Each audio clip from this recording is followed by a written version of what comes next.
وہ توحید جس کے پیچھے رحمت للعالمین کو جنگی لباس پہننا پڑا، وہ توحید جس کے پیچھے میرے پیغمبر کے قتل کی سازشیں ہوئی، وہ توحید جس کے پیچھے میرے پیغمبر نے ظلم برداشت کیا، وہ توحید جس کے پیچھے میرے پیغمبر نے تشدد برداشت کیا، وہ توحید جس کے پیچھے میرے پیغمبر نے یہ سارے مسائل برداشت کیے، وہ توحید یہ نہ تھی کہ اللہ نے آسمان بنایا ہے، اللہ نے زمینیں بنائی ہیں، اللہ نے پہاڑ بنائے ہیں، اللہ بارشیں برساتا ہے، اللہ نے سمندر بنائے ہیں، اللہ نے دریا بنائے ہیں، اللہ نے شہد بنایا ہے، اللہ نے دودھ بنایا ہے۔ وہ یہ توحید نہ تھی، وہ توحید یہ تھی کہ جب ساری چیزیں یہ بنانے والا ایک اللہ ہے تو پھر مانو نا کہ سجدوں کے لائق بھی ایک اللہ ہے، رکوع کے لائق بھی ایک اللہ ہے، قیام کے لائق بھی ایک اللہ ہے، قنوت کے لائق بھی ایک اللہ ہے، قربانیوں کے لائق بھی ایک اللہ ہے، نظر و نیاز کے لائق بھی ایک اللہ ہے،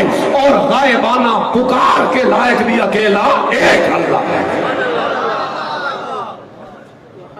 اس ضرورت ہے اس کی کہ یہ فرق لوگوں کو بتایا ہے۔ توحیدی ہے، کلمہ پڑھتا لیکن کہتا ہے یا رسول اللہ مدد، یا علی مدد۔ ہائے ہائے،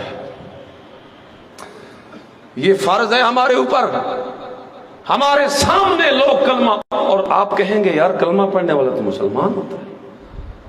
ادھر دیکھیے میری طرف، توجہ ہے، سورہ یوسف کا آخری رکوع اٹھائیے، اللہ فرماتے ہیں ما اکثر الناس ولو حرصت بمؤمنین۔ اللہ فرماتے ہیں، رب العالمین فرماتے ہیں کہ اکثر لوگ توحید ماننے، کلمہ پڑھنے کے باوجود بھی مشرک ہیں۔ یہ عجیب بات ہے کہ پڑھا کلمہ ہے لیکن اللہ کیا کہتا ہے کلمہ پڑھ کے پھر بھی کیا ہے؟ بولو تو صحیح یار۔ وَمَا يُؤْمِنُ أَكْثَرُهُمْ بِاللَّهِ إِلَّا وَهُمْ مُشْرِكُونَ، آیت نمبر 106 سورہ یوسف یاد رکھے، یہ عجیب آیت ہے۔ اللہ کہتے نہیں ایمان لاتے اکثر لوگ اللہ پر مگر وہ مشرک ہیں، یعنی ایمان لاتے ہیں پھر اللہ مشرک کہتا ہے۔ کیا مطلب؟ کہ ایمان لانا صرف زبان سے پڑھنا نہیں ہوتا، زبان سے کوئی پڑھ لے دل میں اتارے نا وہ پھر بھی مشرک رہے گا۔ ہاں، ایمان والا تب بنے گا جب زبان سے بھی پڑھے گا اور اس کلمے کے تقاضے کو اپنے دل میں بھی اتارے گا۔ بات سمجھ رہے ہیں آپ لوگ کہ نہیں؟ ادھر دیکھیں نا، یہ ماتھا بنانے والا کون ہے؟ یہ دو ہاتھ بنانے والا کون ہے؟ بولو بولو شاباش، کون ہے؟ یہ دو گھٹنے بنانے والا کون ہے؟ یہ دو پیر بنانے والا کون ہے؟ دو اور دو چار اور یہ دو چھ اور یہ سات۔ حضور نے فرمایا یہ جو سجدے کے اعضاء ہیں اللہ نے مجھے حکم دیا ان 7 ہڈیوں پہ میں سجدہ کروں، اور قرآن سورہ جن میں کہتا ہے وَأَنَّ الْمَسَاجِدَ لِلَّهِ، اور لوگوں سن لو یہ جو سجدے والی ہڈیاں ہیں نا یہ میں نے آپ اکیلے بنائی ہیں اور اپنے سجدے کے لیے بنائی ہیں، اور قبروں مزاروں درباروں پہ جھکنے والے تجھے کس نے یہ اتھارٹی دی ہے، کس نے اجازت دی ہے کہ اللہ کی بنائی ہوئی ہڈیوں کا سجدہ تو جا کے قبروں پہ کرے، درباروں پہ کرے، مزاروں پہ کرے، گھوڑے کے آگے کرے؟ نہیں ہو سکتا، نہیں ہو سکتا، نہیں ہو سکتا۔ اگر ان ہڈیوں کو بنانے والا ایک اللہ ہے تو پھر ان ہڈیوں سے سجدے کا حقدار بھی ایک اللہ ہے۔ زمین کس نے بنائی ہے؟ بولو بولو شاباش، کس نے بنائی؟ بنائی اللہ نے، اور اللہ کہتے ہیں ان المساجد للہ، میں اپنے سجدے کے لیے بنائی ہے۔ تو پھر تجھے کس نے حق دیا ہے کہ اس نے زمین اپنے سجدے کے لیے بنائی تھی اور تو اس پہ جھکا غیر کے آگے، اور تو اس پہ جھکا کسی گھوڑے کے آگے، تو اس پہ جھکا کسی اور کے آگے؟ یہ ویسے بھی عدل و انصاف کے خلاف ہے اور ظلم ہے۔ یہی وجہ ہے کہ اسے ظلم عظیم کہا گیا، کیونکہ یہ چیز جس کے لیے بنائی تھی اس کو اس مقصد میں استعمال نہ کرنا اور کسی اور مقصد میں استعمال کرنا ظلم کہلاتا ہے۔ لہذا زمین جب بنی ایک اللہ کے سجدے کے لیے تھی تو پھر عدل یہ ہے کہ اللہ کا سجدہ کیا جائے، اور اگر کوئی اللہ کے علاوہ اس پہ جھکے گا تو یہ ظلم عظیم ہوگا۔ بولو کیا ہوگا؟ یہی شرک ہے۔ غائبانہ پکار، یا علی مدد، یا رسول اللہ مدد، یا پیر مدد، عام جملے آپ سنتے رہتے. آپ کہتے ہیں یار یہ کسی کا مسلک مذہب ہے، ہمیں کیا ضرورت ہے چھیڑنے کی. تو ہم کون سا چھیڑ رہے ہیں؟ چھیڑ تو نہیں رہے. کوئی ڈنڈا ہے ہمارے ہاتھ میں؟ بولو. میرے ہاتھ میں کوئی ڈنڈا ہے؟ میری زبان پہ کوئی گالی ہے؟ میری زبان پہ کسی فرقے کا نام ہے؟ میری زبان پہ کوئی بدتمیزی کا لہجہ ہے؟ بولو تو صحیح یار. گواہی تو دو. قرآن پڑھ رہا ہوں، ترجمے کر رہا ہوں آیتوں کے، سنیے گا. پھر میں کہتا ہوں یہ بات معاملہ عام نہیں ہے، یہ عبادت کا معاملہ ہے. یہ غائبانہ پکار یا رسول اللہ مدد، یعنی یہ عقیدہ رکھنا کہ غائبانہ، نزدیک نہیں، غائبانہ دور. کیونکہ نزدیک میں پکاروں آپ سن لیتے ہیں، لیکن غائبانہ پکار اسی کی ہوگی جو سنے، پھر بولی کو سمجھے، پھر حالت کو جانے، پھر کام کو کرے. اگر وہ سنے نہیں، کوئی ہو بہرا اور ڈورا کوئی ہو اور آپ اس کے آگے لگے رہے تو اس کو پکارنے کا فائدہ ہے؟ بولو تو صحیح یار. وہ ہے کوئی فائدہ؟ فائدہ تب ہے جب اگلا آپ کی پکار سنے. نمبر 2، بولی کو بھی سمجھے. آپ پشتو میں بول رہے ہیں، اگلا عربی ہے. آپ اردو میں بول رہے ہیں، اگلا پشتو ہے. جب بولی مختلف ہوگی تو سمجھ فائدہ کوئی نہ ہوگا. ضروری ہے کہ پھر بولی کو بھی سمجھے، سنے بھی صحیح، بولی کو بھی سمجھے تب فائدہ ہے. حالت کو بھی جانے تب فائدہ ہے. آپ جنگل میں ہیں، آپ پہاڑ میں ہیں، آپ کسی غار میں ہیں، آپ کسی کشتی میں ہیں، آپ کسی جیل میں ہیں، آپ کسی جگہ پہ پھنسے ہوئے اور آپ کہتے ہیں یا پیر مدد. فائدہ تب ہوگا جب پیر صاحب کو پتا چل جائے کہ آپ کہاں پھنسے ہوئے، تبھی نا. اور اگلے کو پتہ ہی نہ ہو کہ مجھے پکارنے والا کہاں ہے. بولو پکارنے کا فائدہ ہے؟ بولو تو صحیح یار، جواب تو دو. نہیں نا. 3 چیزیں ہو گئی. اور چوتھی چیز پھر کرنے کی طاقت بھی رکھے.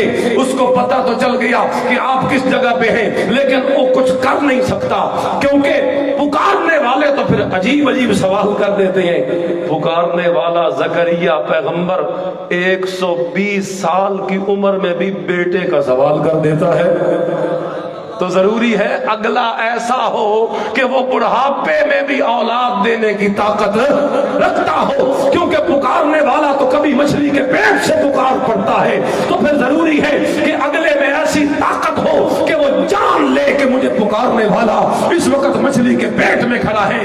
سارے بچے، بوڑھے، جوان، چھوٹے بڑے، میری اس بات کو اپنے سینے کی تختی پہ لکھ لے کہ غائبانہ پکار تب ہو سکتی ہے جب 4 صفتیں ہوں اگلے کے اندر. نمبر 1 وہ غائبانہ سنے، نمبر 2 بولی کو سمجھے، نمبر 3 حالت کو جانے، نمبر 4 کام کرنے کی طاقت رکھے. تب فائدہ ہے. اللہ کا قرآن اٹھا کے دیکھ لے. اللہ کا قرآن کہتا ہے انہاں 4 صفتاں دا مالک کوئی نبی بھی نہیں، کوئی ولی بھی نہیں، کوئی پیر بھی نہیں، کوئی فقیر بھی نہیں، کوئی چھوٹا بھی نہیں، کوئی بڑا بھی نہیں، کوئی جن بھی نہیں، کوئی فرشتہ بھی نہیں، کوئی لاہور والا بھی نہیں، کوئی بغداد والا بھی نہیں، کوئی مکے والا بھی نہیں، کوئی مدینے والا بھی نہیں. ان ساری صفتوں کا مالک اکیلا. بولو بولو شاباش، اکیلا. زور سے بولو اکیلا. جب اکیلا اللہ ہے تو پھر حق پکار کس کی ہوگی؟ بولو حق پکار کس کی ہوگی؟ یہ مسئلے ہیں توحید کے. خیر میں کہہ رہا تھا الم نشرح لک صدرک، اے محبوب ہم نے آپ کا سینہ کھول دیا. میں کہہ رہا تھا یہ نبی کو سینہ کھول کے انعام دیا گیا. امتی کو حصہ لینا چاہیے اس انعام میں سے، اور حصہ لینے کا طریقہ یہ ہے نبی کا نور ایمان سینے میں داخل کرے، توحید پہ عمل کرے، سنت کا پابند ہو جائے، اپنی خوشی غمی، اٹھنے بیٹھنے، آنے جانے، چلنے پھرنے، خلوت جلوت، کھانا پینا، اٹھنا بیٹھنا، آنا جانا، سفر حضر، ساری چیزوں کو سنت کے مطابق کرے گا. نور سنت دل میں داخل ہوگا. جب نور سنت دل میں داخل ہوگا امتی کا بھی شرح صدر ہو جائے گا. وَوَضَعْنَا عَنْكَ وِزْرَكَ. بولو وَوَضَعْنَا عَنْكَ. یہ دوسرا انعام ہے. تھک تو نہیں گئے؟ تھک تو نہیں گئے؟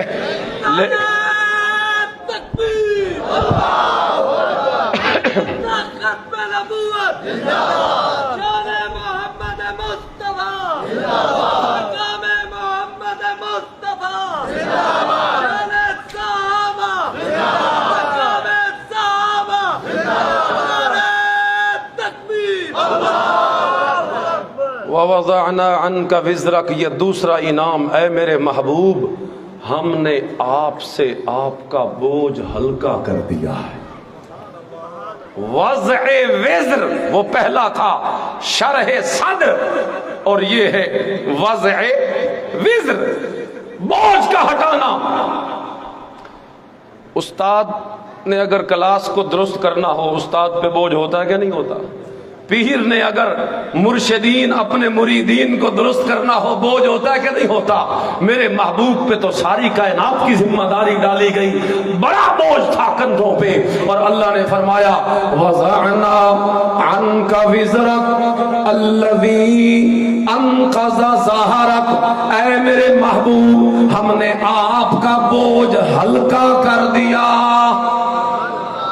یہ کیسے ہلکا کیا؟ بڑی تفسیریں ہیں، لیکن ایک بات کروں گا، وضعنا عنک وزرک، یہ بوجھ اللہ نے میرے نبی کا ہلکا تب کیا کہ پہلے دن فاران کی چوٹی پہ تو اکیلا محمد الرسول اللہ کھڑا تھا، پہلے دن تو میرے محبوب اکیلے کھڑے تھے، لیکن پھر کچھ عرصے کے بعد بلکہ اسی جگہ کو دیکھ لے، وہاں پہ جب میرے نبی نے کہا یا ایھا الناس قولوا لا الہ الا اللہ، ایک بندے نے پتھر اٹھا کے میرے نبی کے چہرے انور پہ مارا تھا، اور آپ جانتے ہیں یہ پتھر مارنے والا کون تھا؟